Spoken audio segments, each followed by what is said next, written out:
Just to add to that, really, I guess that one of the things you talked about, Andy, was actually people going to a consultant or some other provider with paper records. Of course, the record is available online, so the point will come hopefully where there'll be sufficient sort of interest, if you like, or knowledge on the part of the other provider, where the machine could be available for someone to access it locally, and almost bypass the sort of CFH route. But I think that really is a goal, isn't it? Where it's not just a question of seeing it online at home and printing it out, but wherever you are, that you can actually access it with the person who actually is going to actually treat you for whatever it is that you're going to see with it. So I think that is also a factor that we need to look at. I think just one other point regarding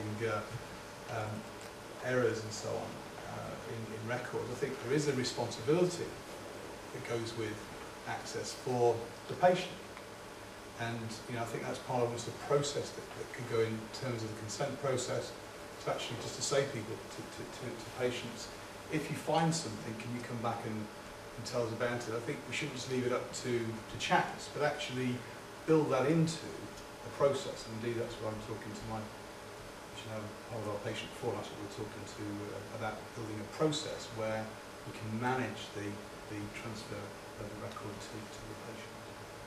I want to agree with that, and I think another role of general practice, and it's not just in this country, in other countries as well, mustn't lose its ability to look after people who are not competent, are not capable of managing their own affairs. And I think we need to have a system which doesn't put too much responsibility on patients, but I think they must carry responsibility, because otherwise you're never going to have a consensual way of actually deciding who is going to see which bits of information. And that, I think, will develop as we go on. And a lot of patients will say, I really don't mind, doctor, you and the hospital decide what's going on. But I think there has to be a slightly new, and there will be responsibilities for patients. And I actually very boldly just asked my MP to arrange a meeting with Alan Johnson, the new health minister, and Graham Cato, who may come, President of the General Medical Council, and a few other people, to discuss those very issues, to say, I don't think you can go forward with this process unless this is made absolutely transparent and clear that this is a new relationship, that people actually are going to, if they wish, have more responsibility when we're going to have to.